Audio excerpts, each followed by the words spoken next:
go to Mystery Moor by Enid Blyton.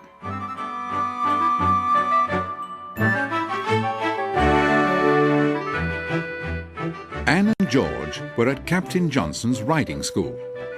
They had been there for a week, while Julian and Dick had gone to camp with the other boys from their school. It had been Anne's idea. She was very fond of horses. George hadn't wanted to come. She was sulky because the two boys had gone off somewhere without her and Anne for a change. There was another reason George was sulky. There was another girl at the riding school called Henry. Her real name was Henrietta, and like George, she looked and acted just like a boy. Anne had many a quiet laugh to herself, especially when the two girls each made up their minds not to call one another Henry and George, but to use their full names. Timmy, George's dog, had given up chasing rabbits and had just flopped down beside Anne and George when a shadow fell across them as someone came round the haystack they were sitting under. It was Henrietta. She held out an envelope to George. A letter for you, Georgina. I thought I'd better bring it in case it was important. Oh, thanks, Henrietta. Look at that. It's from Mother. What'd she say? Father's not well, and she wants us to stay another week. Oh, blow, blow, blow. We'll have to do without the boys for another week now. They'll stay on in camp, of course. Bad luck, Georgina. I know you're terribly bored here. It's a pity you don't really like horses. It's a pity that you... Shut up! You two girls. Why don't you behave yourselves? Sorry, Captain Johnson. You're always aping the boys. Now give me Anne here any day. What you want is your ears boxing. Did you take that bale of straw to the stables? Just then a gypsy boy turned up with a horse, a skewbald which had something wrong with its leg. Captain Johnson went to see it. What have you done to your horse this time? It's his leg, is it? You'll have to leave it here and I'll see to it. I can't do that. We're off to Mystery Moor. Well, you'll have to. It's not fit to walk. Your caravan can't go with the others. This horse isn't fit to pull it. But my dad says we've got to go tomorrow. What's the hurry? Can't your caravan wait a day or two? Mystery Moor will still be there, you know. I'll leave the horse. My father will be angry, but the other caravan can go without us. We'll have to catch them up. Right then. Take the horse round to the stables. I'll see to it in a minute. Mystery Moor. What an odd name. The boys would like that. They'd be exploring it at once, wouldn't they? The girls shut the door on the gypsy's pony and turned to go back. Just then, William, a boy who worked at the stables, brought them another letter. The two hurried into the house at once. George tore open the letter and gave a yell that made Anne jump. Look what it says. They're coming here. What? Let's see. Joining you tomorrow. We'll camp out if no room. Hope you've got a nice juicy adventure ready for us. Julian and Dick. Oh, they're coming. Now we'll have some fun. It's a pity we've no adventure to offer them. Still, you never know. George was quite a different person now that she knew her two cousins were coming the next day. She was even polite to Henrietta. Captain Johnson scratched his head when he heard that the boys were arriving and said they would either have to sleep in the stable or have a tent. Next morning, George and Anne looked up the trains that arrived at the station 2 miles away. This is the one they'll come by. It's the only one this morning. It arrives at 12:30. We'll go and meet them. Right. We'll start at 12:10. We'll be in plenty of time then. Anne, George. There you are. Take the ponies up to Hawthorne Field, will you? Can you manage all 4 of them? Oh, yes, Captain Johnson. Come on, George. Let's catch the ponies and take them now.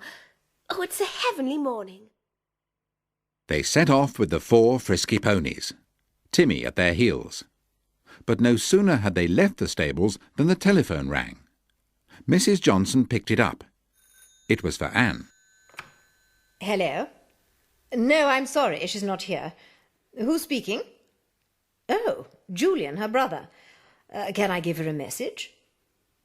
You'll be arriving at the bus stop at Milling Green at 11:30.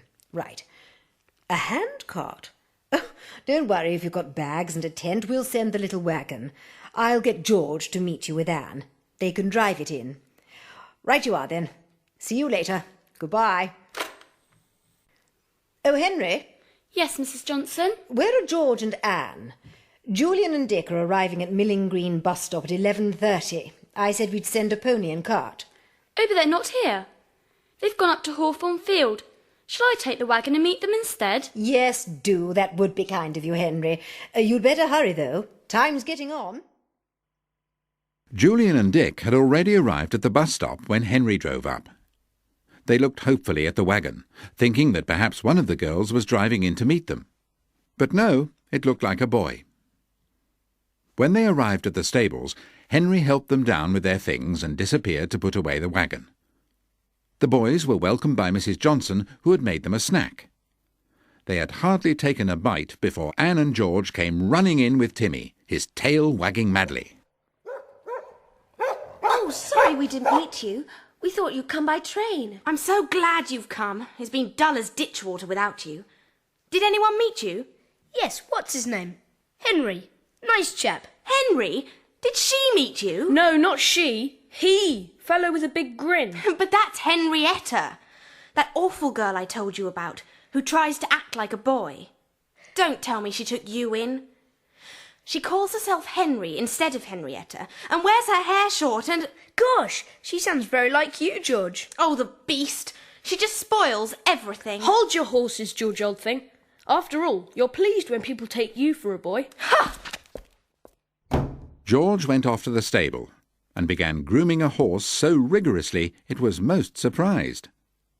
She was working her intense annoyance out of herself. Oh, that horrible Henrietta! Meeting them like that, pretending to be a boy. Ah, there you are, George. Oh, hello, Dick. You can help with the horse if you like. Here's a brush. Do you and Ju want to go riding at all? There are plenty of horses to choose from. Yes. It would be fun to go off for the day. What about tomorrow? Anne told us about Mystery Moor. We could explore that. Right. But not with that girl. What girl? Oh, Henry. No, we won't have her with us. We'll just be the five as usual. That's all right, then. Oh, here's Julian. Give a hand, Ju. Right. We'll soon have you looking immaculate. Who is it, Timmy? It better not be that Henrietta. Oh, hello. I've come for the horse. He's not ready for walking yet. Captain Johnson said he wouldn't be. What's the matter? Why have you been crying? My father hit me. He cuffed me and knocked me down. Whatever for? Because I left the horse. He said all it needed was an ointment and a bandage. Well, you really can't have the horse yet. It isn't fit to walk, let alone drag a caravan. But I've got to have the horse. My father will half kill me if I don't. What's your name? Sniffer. That's what my father calls me anyway.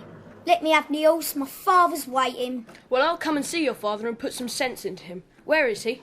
Over there, by the edge. I'll come too. In the end, everyone got up and went with Sniffer.